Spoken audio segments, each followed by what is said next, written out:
This is Being Human. David Allen, author and fire starter of the Getting Things Done revolution. Welcome. Thanks, Richard. Delighted to be here. Thanks for the invitation. Thank you. We're going to go deep into your work around getting things done, which is exactly what you're famous for. But before that, I'm intrigued. So you're in Amsterdam, but you didn't grow up in Amsterdam. Am I right? No, I did not grow up in Amsterdam. I grew up in Texas and Louisiana. Went to school in Florida. Went to grad school in California. Stayed in California for 40 years. And my wife and I just moved to Amsterdam about 4 years ago from Santa Barbara. And what drove that? What was the motivation to come out to Europe? It was a kind of a perfect storm of things. We don't have kids, and we were at an age where we saw people slightly older than us that were looking a little more sedentary than we wanted to be. We wanted to get out of sort of U.S.-centric focus and lens. And my wife had never lived outside the U.S., and so we wanted to come to Europe. And my work is getting more global and international. And Amsterdam is much more the center of the world than Santa Barbara was. Okay. And we love the city. We'd fallen in love with the city. We'd been there a few times, and then it could have been anywhere as long as it's a good airport. But boy, you can't beat the airport in Amsterdam. Schiphol is great. Right. And so, we still are in love with the city. The quality of life here is great. The efficiency, the practicality. We love the Dutch. They're wonderfully direct and highly practical, and still very elegant in terms of how they do that. And they're very global. I mean, boy, this is with what's going on these days politically, geographically, and so forth, it's nice to at least have the Netherlands and certainly the Republic of Amsterdam to be, sort of its own island and oasis of still open thinking and global thinking and so forth. So all of those sort of combined, that I think will stay. Right. But mind you, California is fairly open thinking. I mean, that's my experience of spending time in California. We love California. No, it was great. We just time for a change. Sometimes in life you're done, and when you're done, you're done. And then there's the next chapter, and then so we don't really miss anything. We sort of unhooked, sold everything, gave everything away. So we don't really have anything back in the States other than the business that we're doing, which is still headquartered in California. And are you finding working in Europe? Are you spotting many differences between the audiences you work with or seminars you lead in America versus out here in Europe? No. Oh, that's interesting. No. Well, getting things done is such a universal methodology, for anybody that's got a busy life can relate to it, and it would improve their condition, if they implemented it. So that's pretty universal. We haven't seen any cultural bias, national bias, gender bias, personality bias. I haven't seen any of that anyway in 35 years of doing this work. Wow. Okay. No, that's interesting. I suppose it does go to the core of how we operate as a human being, and that would strike me as being Well, your brain is a crappy office, and most people in the world are still trying to use their head as their office, and it sucks as an office. So everybody needs to know about the game of building the external brain. If you want to get more space, to focus on meaningful stuff. Kind of that simple. Right. Okay. And is that how you did? Well, how would you describe getting things done in a nutshell then, for people who've not heard of it, who've not read the book? Well, anything that's got your attention that you can't finish the moment you think of it, that you might need, would, could, should, ought to decide or do something about, you need to capture that. You need to write it down, record it, stick it somewhere in some sort of trusted bucket. And then sooner than later, empty that bucket by taking all those things and making clarification decisions about, well, is that an actionable item, yes or no? And if it is, what's the next action? And if one action won't finish it, what's your project? So outcome and action thinking applied to the stuff that's got your attention is transformative. And then you organize the results of that. If you decide, hey, the next step on mom's elder care is to call my sister, as long as if you can't call your sister that very minute, you better have a note somewhere that when you have a phone and time, you are reminded to call your sister to move the needle on mom's situation, right? So it's, in a sense, it's that simple. It's kind of the duh. Anybody listening to this who keeps a diary or a calendar is already demonstrating that their head can't do it. Right. They need some sort of external trigger. That your brain is great at looking at your calendar and deciding what to do and what you want to think about or whatever. But it would be terrible to try to remember everything. Evolved to remember prioritize or manage relationships between more than 4 things. That's the new data from the cognitive scientists. So, and most people got a whole lot more than 4 things banging around in their head. And so most people tend to be driven by latest and loudest and start to have this sense of overwhelm, which is not required. But it's not, you don't get rid of it by just meditating or drinking, believe me. You actually have to think, you have to apply this thought process, and you're not born doing it. So it's something that I learned and figured out. How do I get stuff off my mind without having to finish it? And Right. that's a lot of what the methodology is about. It can get very subtle because once you handle what has your attention, you'll then discover what really has your attention, which, by the way, once you handle, will allow you to be open to see what really has your attention. So there's a big onion to peel for a lot of people in terms of the things that are really banging around in their psyche. Right. I can see that, how actually keeping your mind busy with these tasks is maybe as a way of avoiding some bigger project or bigger issue in your life. Yeah. I mean, come on, it's why people get hooked into playing solitaire on their computer instead of writing the first chapter, So, but I don't think it's a real conscious process. But yeah, pretty easy to get wrapped around the axle, as we say, with all the stuff, at the minutia of life. So being able to, life is full of minutia. You just don't want it to happen twice. I mean, if you think, gee, I need cat food, if that pops into your head twice, you're inappropriately engaged with your cat. So if you want cat food off your mind, you damn well better write cat food on a Post-it on your fridge so that whoever's going to the store will get cat food. I don't care how mindfulness you want to meditate. If you still need cat food, you need to handle the minutia so you can get past it. Okay. So it's a route actually to being more present to your life. Is that way of looking at it? That's really the secret here. I mean, getting things done is not so much about getting things done. It's really about being appropriately engaged with all of your commitments so you're fully present with whatever you're doing.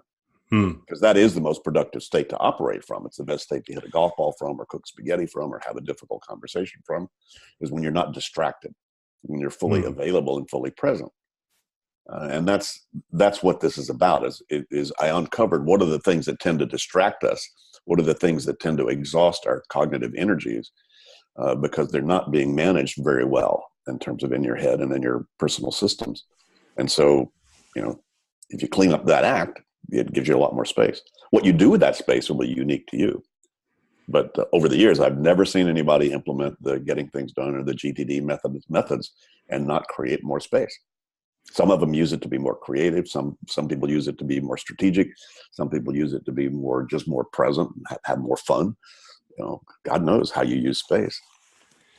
Yeah, and so for me, certainly because I mean, when I found your book, I don't know, the first version of your book, I know the 2001 version was for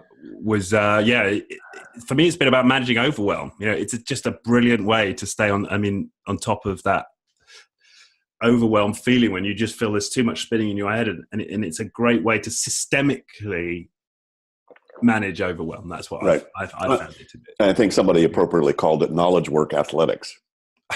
It's the moves that you have to take as a knowledge worker, and a knowledge worker means you actually have to think to figure out what to do. The emails don't tell you what to do with the email. Or seldom they do. You got to sit down and figure out, what the hell is this? Is this trash? Did I even need this to begin with? Is this reference material? Is this something I might want to move on, but not now? Is there something I actually need to do based upon this thing? And, these are common sense, just good business questions about anything you've let come into your ecosystem.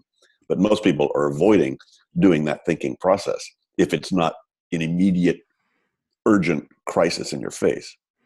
Right. And the other thing that's a really important aspect is this idea of emptying containers or emptying buckets. So you have this system of creating buckets, and then this really important practice of emptying them. And I reread your latest version of Getting Things Done in preparation for this interview, and I remembered that practice, and I'd kind of let that slip a bit, and I've got back into emptying my inbox boxes to 0 emails again, and I can immediately feel the impact in terms of how much healthier I feel mentally. Well, it just from a functional and practical standpoint, the more uncaptured, unclarified, unorganized backlog that you've allowed into your ecosystem, the more any new input feels like a bitch, right? You're going to think it's an interruption, even if it's cool stuff, because you've got this unseen, unclarified backlog of stuff that has hidden stuff inside it. You know that. And you know there's things in there that you might, would, could, should, ought to decide or think or do something about, but you forgot what it was. So it might be more important than anything coming at you. And so that's why when I'm not doing anything else, Richard, I'm cleaning up into zero, because there's a surprise coming toward me I can't see. And when that hits, the more minimal my backlog is, the more free I am to be making good, spontaneous, intuitive judgment calls about what to do about that thing I didn't expect. Right. Yeah. And that's the real practical value of keeping your backlog to zero. And, you know, to your point too, is that your car drives better if you get it cleaned, you know? Yeah. Yeah. You know, just clean the boot of your car and you'll feel much more like hopping in and driving into the country, you know? It just kind of works that way. Yes. Yes. So I'm interested, I mean, this has obviously been a life mission for you, or certainly for the last, you know, over a decade now. Where did it all start for you? What got you so animated you wanted to write the book and do something about this? Well, it took me 20 years to figure out what I'd figured out. Okay. and that it was unique. And I figured it out first for myself, because my life was getting more complex and it started to disturb that space that I'd tasted, which was clear space in the martial arts and spiritual practices, meditation, and so forth. But as my life got more professionally complex, you know, I saw it screwed up, you know, clear space pretty fast. And so I said, well, how do I get back to that? And then I began to uncover techniques that work for myself so I could stay more focused on what I was doing. And I turned around into my own, you know, my initial consulting practice back in the early 1980s. I started using these techniques as I was uncovering them with my clients. And it turned out it produced exactly the same results as it did for me. More of a sense of control, more focus, more, you know, room for them to focus on the most meaningful things, either in their business or their personal life, you know, both. And that sense of clarity that kind of shows up when you apply this stuff. And that was kind of a universal experience for those folks. And then somebody in the big corporate world, head of human resources, saw what I was doing. They said, wow, we need that experience in our whole culture. More control, more accountability, more, you know, all that good stuff. You know, if you're in that world, you know, there's a big need out there for people, especially the more senior they get. You know, so your junior people that don't have that much ambiguity to deal with, you know, their job's kind of laid out for them. But the higher up you get, the more weird it gets, and the more likely you are to be avoiding, you know, things and avoiding decisions about what to do about those kind of things. So who knew? And so I found myself, you know, anyway. So we did a pilot program where I designed a 2-day seminar around these methods, and pilot program for 1,000 executives and managers. And it worked. It hit a nerve. This was Lockheed, 1983, 84. So I found myself thrust into the corporate training world. Now, my academic background was American intellectual cultural history, right? And if you had told me in Berkeley in 1968, when I was in graduate school, that I was going to be in the corporate training world, I'd have said, "What are you smoking? You know, come on, give me a break." You know, but I wound up in that world, and it turned out that it produced the method tended to produce much more transformative experiences for people than it looks on the front end. It is very simple. It's a very simple thing. But what people started to experience once they actually applied it was just basically phenomenal. And so testimonials just came in legion. This changed my life. Oh my God, this made such a difference. I was able to keep my job, or I was able to change my job. God knows, you know, all the kinds of things that happened. So that's, I guess, why I stayed very motivated about it, because I discovered I had uncovered something that was universal and universally needed and universally produced improved value in people's conditions, no matter what, no matter who it was. So, God, I mean, what a blessed gift to wind up, you know, having a profession. And not only that, I'm so lazy, you know, to find something that I don't have to change what I say, no matter who I talk to. Right. How cool is that? You know, the biggest miracle is how many ways I've been able to say 12 things for the last 35 years. But I suppose if you've hit on something that's fundamental and is right down at a set of principles levels, then it is just about repeating the message in ways that people can understand it. Sure. Well, I mean, how many ways can you understand electricity? And still nobody really gets it. But we use it, and it's highly useful stuff. You know, so there's a never-ending sort of level of subtlety of the whole art of really how do you manage the flow of life's work in the broad sense. thing you want done. And so this is no never-ending art. Much like how good can you get at cooking spaghetti? How good can you get at speaking Italian? How good can you get at dancing the tango? How good can you get at being a parent? How good can you get at being a leader? I mean, come on. Those are not ending events. They're much, and that's what this is too. This is like I'm still improving and refining how well I manage the flow of my work and my interest and my stuff that I do. Right. One thing that struck me when I was again rereading the 2015 edition of Getting Things Done was, what about for creatives? So because a lot of the focus of the system is that you declutter and you clear and you organize. And so what about for those who are more in a creative process, who actually feel like the clutter and the disorder helps with their creative process? I mean, have you ever found people who've pushed back from that perspective? Oh, a lot of people push back from it initially until they start to experience what this is. Big champion of my stuff, a guy who was producing music videos and doing all kinds of really cool stuff. And he thought his most creative time was when he let life just back up on him and he was overwhelmed, and then he just took his hands and shoved everything off of his desk. And okay, now I'm going to be creative. And he was a little bit more creative, but he also then had to eat all the stuff that he screwed up, all the things that fell through the cracks and that came around and bit him in the butt.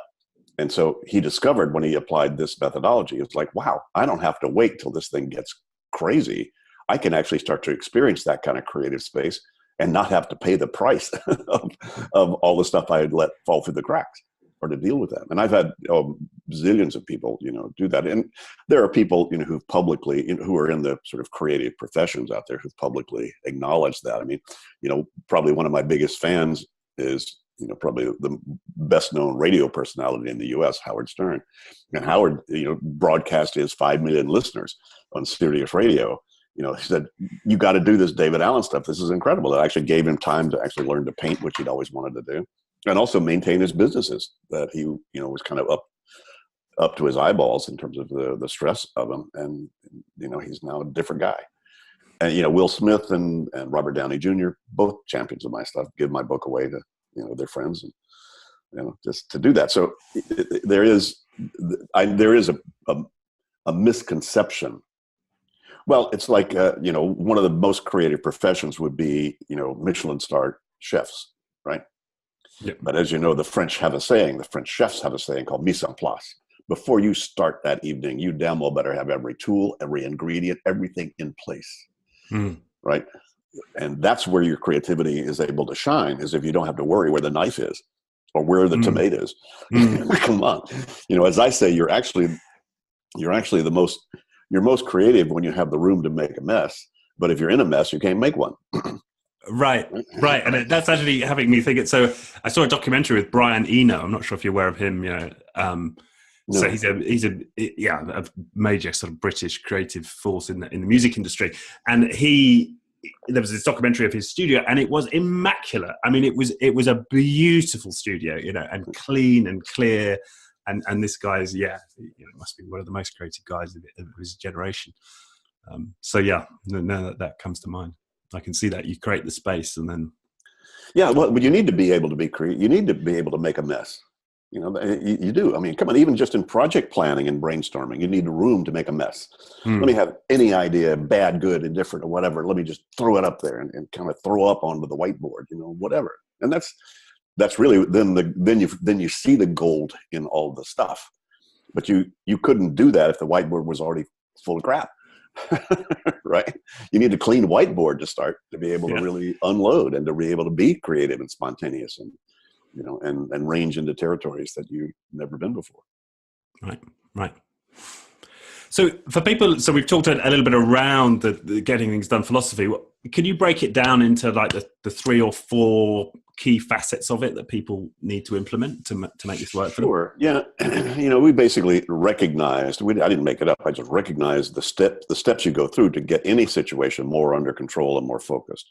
And that's the 5 steps. You can see it on our website. It's like to capture, clarify, organize, reflect, and engage. That's how you get your kitchen under control. You first capture. There's a capture step, which I'd mentioned before, which is get stuff out of your head that has your attention. Notice what's not on cruise control, in other words. You understand cruise control or automatic pilot. Those are the things, for the most part, that are popping into people's minds. Situations that are not yet appropriately engaged with. So you need to recognize those and identify those. That's the capture step. But then you need to take each one of those discreetly and make those kind of decisions I mentioned before. Is this an actionable item? Yes or no? And if so, what's the next action? And if that won't finish whatever this is about, what's the project? So making those kind of clarifying decisions, the late, great Peter Drucker, if you've got leadership, management people listening to this who probably remember or know who Peter Drucker was, he would tell everybody, look, the toughest work of a knowledge worker is to define what their work is. It's not self-evident. That's the nature of knowledge work. It is not an obvious thing when you show up in the morning what you need to do. You actually have to think to figure out what to do, out of all that stuff. And so it was a warning that he gave. He didn't tell you how to do that. He just mentioned that's the big danger, or that's the big challenge or the opportunity of a knowledge worker, is to do that. So getting things done is just the algorithm, essentially, of what do I need to decide about this email? Is it actionable, yes or no? And if it is, what's the next action? So in a sense, it's that simple, but most people avoid those questions like the plague. They'll make those decisions when the heat on the situation becomes a crisis because they have to. But you want to make those decisions when it shows up, not when it blows up. That's a big change. So making the decisions about what all this stuff is, that's step 2, which is the clarification step. And for the first step, by the way, you just need in baskets and note-taking wallets and paper and pen. Or any recording device works for that. Step 2, the clarifying step, the only tool you have is your forebrain. You have to think. There's no software. I don't care how. There's no software that's going to tell you what you need to do next about mom's elder care. You actually have to think to figure that out and make a decision about it. Then step 3 would be, okay, that's a call I need to make, but I can't make the call right now. That's then where you organize. And then step 3 is to organize the results of that decision making so that your brain doesn't have to keep remembering and reminding that I need to call my sister. I've got now a placeholder, just like your calendar or your diary. I've got a placeholder now for that so that my brain doesn't have to keep keeping track of that. And that's what organize is basically having a trusted system that you trust you'll see at the right time with the right content in it. So that's organized. And then, of course, even if you've captured, clarified, and organized everything into your system, if you don't look at your system, that's the reflect. If you look at your diary to say, what's the next week look like and feel like, you're already doing the reflection mode. You're stepping up, lifting up a little bit in your horizon to locate yourself more in space and time in a larger scale, essentially. And that's the reflection. And reflection could go anywhere from reviewing your life purpose and your core values all the way to reflecting on where do I need to be this afternoon on my calendar, right? And all of those are a reflection process. So once I've got the system and have it populated, then I need to engage with that system at the right time and the right place and look at the things I need to orient myself. If I'm going out for errands, I don't need to see anything except my list of 8 errands that I need to run. Then my brain can be deciding, do I want to do them all, or do I want to do these 3, or which order do I want to do them in? That's where your intelligence comes in, is making decisions out of your content, but not trying to remember what the content is or keep it organized. That's where you need the external brain to do that. So that's how the reflection process on the things you've organized and the things you need to think about. And then step 5 is engage. Okay, now where do you put your attention, your focus, or whatever? And I used to, in the first version, I used the word do, but most people have such a misconception about getting things done that it means harder, faster, busier. And so engage means take a nap, engage with your rest, engage with refreshing your brain, which we know now is required so that your cognitive abilities are optimized. And so engage just means decide to do whatever you're doing, read a magazine, play a video game, hang out with your kids, whatever. But it's from a trusted choice, not a hoped for choice. That's the difference. So the best practice is if you've done the first 4 best practices, you've captured, clarified, organized, and reflected on all the stuff. Then when you decide to take a nap, it's a power nap, as opposed to I'm taking a nap to avoid all the stuff I don't want to think about. So it looks like the same event. So there's a high performance beer and there's an avoidance beer. Right. Yeah. High performance beer says you look at everything and go, no, I'm going to have a beer. That's the best thing to do right now out of all those options. That's a really good beer. Think of look at how many things. Numb because sense of overwhelm, subliminal stress that I'm walking around with. Yeah. Allowing you to be a lot more human, not only in your work, but in your life. Yeah. And so for people implementing this, what's the toughest thing that people have with it in your experience, and how do you coach them? Basically everything. Okay. Right. Changing the habit of writing things down when they pop into your head takes 2 years for some of the savviest adults that I've worked with. It's a big habit to change. It's easy to do, but to make it habitual where you feel uncomfortable. If I said, oh, Richard, if you say, hey, David, would you get back to me about that? I would feel uncomfortable if I didn't grab my pen and paper right here, right now, which I've got right in front of me, by the way, and grab that. So how long does it take to make that habitual, right? How long does it take to make it habitual to get your in baskets to 0? You can test, you just testified that you let it slip. Yeah. I was really good at it for years, and then I let it slip, and it slipped for years, and I've just got back into it. Right. And then even when people do that, they don't have a system that they trust, and they haven't got, it's not populated with all the right stuff.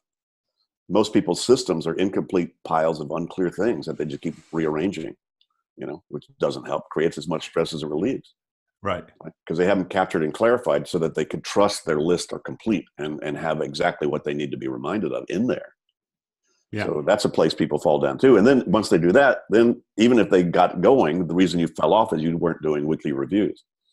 So the weekly review called once a week, catch up, bring everything back to closure, bring everything back to clean your car again, clean your drawer again, clean your desk again, clean your kitchen again, get back to clear space.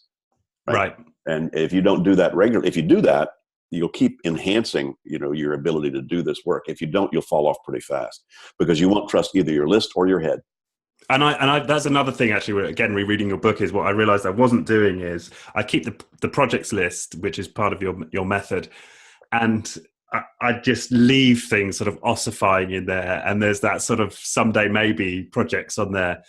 And I just wasn't coming back and saying, and killing them, right? And saying, is this really a project I'm going to do? Is this really, should this really be on the list and not? Yes, I want to get back to that discipline of care. Well, that's why the someday maybe list is a real sleeper part of the methodology, because that's a place to put those so you don't lose those good ideas. It's a good idea. I just don't have the resources or bandwidth at the moment to move on it, but I don't want to lose the idea. So that's a great category to have. To give you, and then it keeps your creative process open. Yeah. But you've got to then trust that you, to your point, that you've got no ossification or mildew, happening on your project list, because then you won't trust it, and you don't want to look, and you won't want to look at it. Yeah. You go numb to it. So, and then so all of those are mistakes, or not mistakes. All of those are challenges for people, the habits for people to change about. That's why I say it's all of those. It's as simple as this sounds. To make that habitual, so that you truly feel uncomfortable with anything on your mind other than whatever you're doing. That's and it's the only reason you allowed yourself to slip is your addiction to your stress, your willingness to tolerate those feelings. It's a nervous laughter, of not doing it. Yeah, it's not like you're going out to shoot up stress. You're willing to tolerate that. You're willing to tolerate. See, if the good fairy showed up and disappeared, everybody's emails to 0. Right? Totally clean, fresh slate, no emails at all. In 3 weeks, everybody have about the same number they have right now. Because it has nothing to do with volume. It has to do with your comfort zone of how many unprocessed, unclarified stuff you're willing to tolerate. Mine is 0. Now, it's never 0 because there's always email coming in. But, if it's not 0, then I have an inclination. It's like taking showers or brushing my teeth. I empty my in basket and I do regular reviews for the same reason I take showers and brush teeth. If I don't, the scuzz factor just gets too high. It's just psychic. It's psychic scuzz. That's all. And that's interesting, because now I've gone back to this discipline of getting my inbox down to 0. And now if I get to halfway through the afternoon and I can see maybe there are 10 or 12 emails in there, I start to feel a little bit of anxiety, and I'm almost looking forward to the next morning where I'm going to get it back down to 0 again. Yeah. And here's the danger thing, Richard. that's coming toward you, which is you're going to get so good at this and so comfortable with this, you really can let your life just get really friggin' out of control, and you're fine because I know how to clean up, and I'll clean it real fast. And it kind of gives you that freedom to go just make a mess about your life because you know you can fix it. Yeah. Most people don't know how to fix it. So their life just kind of becomes messy, and then they're afraid there's no way to clean up the mess, and they start to just kind of get comfortable with, to get very familiar with living in that angst. Well, it reminds me of a Mick Jagger quote. It's something like, let yourself go and let yourself back. Like, yeah. Well, we use the image in our seminars of, we talk about mind like water. It's kind of like that sense of that martial arts idea of not over or under reacting and always seeking its level and so forth. Because water is a good metaphor for that. But it could be, surfing a huge wave. So it could be the water can look like a lot of things. But as long as, a good surfer, as long as they got a good board and know how to surf, they love those big waves. Hey, come on, bring it on, right? But they're always going to fall off. Me too, you too. They just have something called an ankle tether. So that thing is wrapped around their ankle and tied to the board. So when they fall off, they can get back on real quick. So GTD is very much like that. It's very easy to fall off this game, but as long as you know what the game is, it's very easy to get back on. So you probably demonstrated that at least to some degree. All you had to do was, there's no big mystery. You just sat down and emptied your head again and clarified again what these things were and reassessed, what was on your list and refreshed them. Come on. Yeah. And through it all, I'd kept a couple of the practices going. So I was always logging things. I was keeping lists and breaking things down into next actions. I was always doing that. There was just certain capture mechanisms. It was just 2 or 3 parts of the process I wasn't really on top of them. No, you were obviously way ahead of the planet already, but it's just that those refined little pieces that you were talking about. Because, I'm of 2 minds. People say, well, how much of this do I really need to do? I go, how important is it for you to have nothing on your mind? See, any of these techniques is going to improve your life. As you probably know, just the 2-minute rule. Which I have been very good at, Yeah, I've had executives tell me that was worth the whole price of my coaching of them with just the 2-minute rule. If they hadn't had it before, it made a huge difference in their life and their productivity. And for those of you listening, if you're not familiar with that just means once you decide the next step on something, if that next action takes less than 2 minutes, you should actually do it right then. If you're ever going to do it at all, because it would take you longer to organize it and look at it again than to finish it right then. And most people have a lot of 2-minute stuff just hanging around in their life that shouldn't be there. It should be a lot more like Teflon, not let those things hang around. So any little piece of that of the best practices that have sort of emerged in this methodology will improve your life. If you just keep a pen and paper by your bed, you'll sleep better. So none of this we say this is not like running with scissors. There's nothing dangerous about any of these techniques, and they're all going to be easy to do, and they'll all improve your life. That said, if you don't do it completely, you won't trust either your head or your system. And it is a light year difference. It's a whole transformative difference to truly have your external brain complete, and nothing, is piling up anywhere or backing up on any cracks, in your life and your system. There's a huge change happens then. Yeah. Then this distributed brain, you mentioned as well in your latest book about how psychology and neuroscience is starting to catch up with some of your early principles, and that was one example, right? There's been more research on this idea of distributed cognition, right? And there are some other aspects. Is it worth touching on there? Where it's all pretty much the same thing. I mean, there's several books that I recommend to people. Atul Gawande's book, The Checklist Manifesto, is brilliant. Just how critical checklists are so you don't miss anything that's critical in terms of any kind of procedure or practice, and that it frees up your mind to be doing creative things as opposed to trying to remember what's on the checklist, right? I mean, duh. And two books have come out in the last 2 or 3 years. One's The Organized Mind by Dan Levitan, head of cognitive research at cognitive science at McGill University. Basically his thing is building the external brain. And then Theo Copernali in Brussels, brilliant, medical doctor, neuropsychiatrist, psychotherapist, and now executive stress coach. He has curated the latest 650 research projects in cognitive science, and then his book Brain Chains, which is 2 words, Brain Chains. Is brilliant about all of this, and a whole lot of it is how necessary it is for your brain to relax. and it needs relaxation space. Otherwise, you're going to be suboptimal. And stop the distractions. And he has a lot of data about that. And yada, yada. And, Willpower, which is a great book. Roy Baumeister is one of the top cognitive researchers. They actually came and interviewed me when they were writing the book, because they were saying, gee, David, how, we spent 30 years in academic research and have uncovered how critical this stuff is. How'd you figure this stuff out 30 years ago?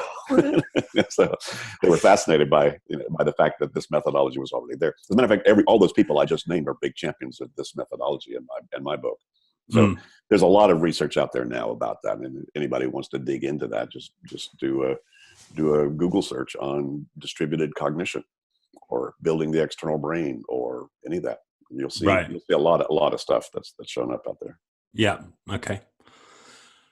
And on a practical level, so the way that you describe the system in the book is very much physical, with physical pieces of paper and files and so on. I tend to actually implement it electronically, and I think there are a lot of people now. Maybe they're in offices where they have a hot desk. They don't necessarily have a permanent desk. I use a Kanban tool. I don't know if called Trello. I don't know if you're aware of that. Yep. But for people who are kind of fully electronic now, do you have recommendations for tools or how they go about it? No. Nothing different than what I just said. I mean, what's the difference between getting an email from somebody asking you to do something and them stopping in the hall asking you to do something? Nothing. It's just the medium is, you got paper medium, you have digital medium. What's the difference? It's input, right? And what that input looks like, whether that's somebody just talking to you or where you're taking notes, in physical notes, and you're still getting paper mail. I'm sorry, you're not going to get rid of paper, Richard. Sorry. Very little though. Yeah, I mean, right. So 2% of my correspondence. Yeah, but if you have any crack in your system where you can't manage paper in the same way, then that's going to back up on you and pile, and you're going to wind up with stuff in your stacks. You pick it up and you go, and you drop it on the side of your desk. Now you've just screwed up your system. Right. Now you're no longer mise en place. So yes. you need to have the capability to do both digital and physical. If you don't, then you're just being immature relative to working the process. But the process is exactly the same. I understand that email is the big bear out there, just because the tsunami of how many things you get now, how easy it is for people to get to you. Through all that, you just have to get fast and good, and don't open and close it. Right. You open it and you go, and you close it up again. No light at the end of that tunnel. Come on. I do emergency scanning too. If I am going to do something, I want to see if there are any jokes or any cool things or any burning barns in my email. Sure, I do that too. But I'm clean up pretty much to every 24 to 48 hours. Get all that zeroed out, so I don't have any backlog. In that nature, but there is no difference. And basically all you need for organization are lists. And so there are hundreds and hundreds, as you may know, of Trello and, Todoist and Noseby and, oh God, there's, gazillion out there that have actually, most of them built on the GTD model. They just kind of got it, because every one of those that you named came to me and said, David, we built the greatest GTD app. And I go, ho hum. And they've all got different bells and whistles, but that's all they are, just list managers. So take your pick. Right. So is there anything right now for you, your big project, in terms of anything you're changing your life or your system, or? Not really. The nature of our work has changed now that we have elegant partners all over the world. We've now, finalized a partnership with Vital Smarts in the U.S. to be the exclusive distributor of our GTD trainings, public and in-house, in the U.S. and Canada. And we've now officially are in 60 countries with licensees and franchisees who we've trained the master trainers to then be able to then distribute this training in their local languages and regions and so forth. And so a lot of what I'm doing is helping support and helping those folks get traction with their businesses. And, so we've sort of shrunk ourselves from 50 people down to about 6. Because we're just basically an IP licensing company now. And I still do a good bit of keynote speaking and master classes. As a matter of fact, tomorrow I'm flying to Australia to do 3 master classes in Melbourne and Sydney and Brisbane. And I was just in Russia. I did a TEDx in Curacao. I was just in Chicago and just in Texas, so I'm kind of ad hoc in terms of what I'm doing with my life, but I've been doing that, for the last 30 years. And I just sort of go whoever's interested in me talking about all this stuff and in some way, shape, or form or fashion. So that's really, I can't imagine, I'm 72 now. So at some point, probably having a little more time to do kind of nothing, or kind of at my discretion, that'll probably happen. But it's kind of, as you can tell, it's hard for me to stop talking about what this stuff is. Well, I mean, I'm just struck by what you've just told me, that you're 72. I mean, wow. I mean, you don't come across as, 72. Hopefully I don't come across as an 85. So hopefully it's okay. Yeah, this is 97. No, maybe that's testament to your process. Do you think it has had an impact on the aging process for you? Oh, I think so. Because, if stress has an effect on your aging process, then certainly, I've learned years ago how to minimize that stuff. And certainly I eat my own dog food. I practice what I preach.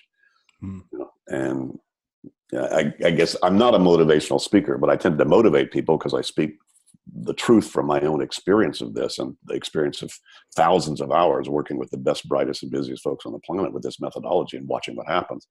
So there's a sense of confidence people feel from me just by me talking about it. You can't poke a hole in this, guys. So when you hear that, when you feel that, you get the experience of that, then that to a large degree becomes motivational for a lot of people. But again, I'm not a rah-rah motivational speaker. As I say, you don't even have to like your life to get it off your mind. But but you'll have a lot more fun with a life that you don't like, if your head's empty. So you got more time to contemplate what shit life you've got. Right. Really. Yeah. Okay. So final question for all my guests. To you, David Allen, what does being human mean to you? Just being authentic. I mean, there's honesty, and then there's honesty, and then there's honesty, and then there's authenticity. I could honestly tell you that I don't really like you, Richard. But if I'm really authentic, I said, Richard, look, I just want to love and be loved. And there's something in the way of us being able to do that. That's the authentic nature. So more understanding who I am, what really matters to me is getting to the more of the authentic nature of stuff. And I think authenticity is what you'll notice for the really, really good leaders, the really good artists, the really good whatever, is like there's no BS. They're straight. It's one of the reasons we love the Dutch is they're quite well known for being quite direct. Yeah, that's right. Right. Hey, let's have lunch, and they go, why? and they're not being mean. They're going, why? What would you like to have lunch for? Right. I find the Nordics even more so. Right. Yeah. Right. I work with the Norwegian. Yeah. Very direct. Okay. Well, thank you. And just as we wrap up, David, where's the best place for people to find you and your work? Where should people head? What's the best place? Well, again, a lot of our work is being done by our partners, but you'll find who they are and where they are and what they're doing on our website, www.gettingthingsdone.com. If you go there, take a look, you'll see, kind of what's going on around the world with this material. And obviously the new edition of Getting Things Done is the manual about all this. So wherever good books are sold, you can find them. It's in 30 languages somewhere around the world. So, you can probably find it wherever you are. Right. If you want to do that. Of course, the British version of it, they've misspelled a lot of the words, but that's okay. Americans are catching up. Yeah. Right. Okay. All right. Well, thank you so much for your time. And yes, good luck with your trip to Australia. And, thanks. By the time people listen to this, I will have come back, I'm sure. So it will have already been done. So thanks, Richard. I enjoyed the interview. It was fun. Thank you. Thanks, David Allen. Thank you.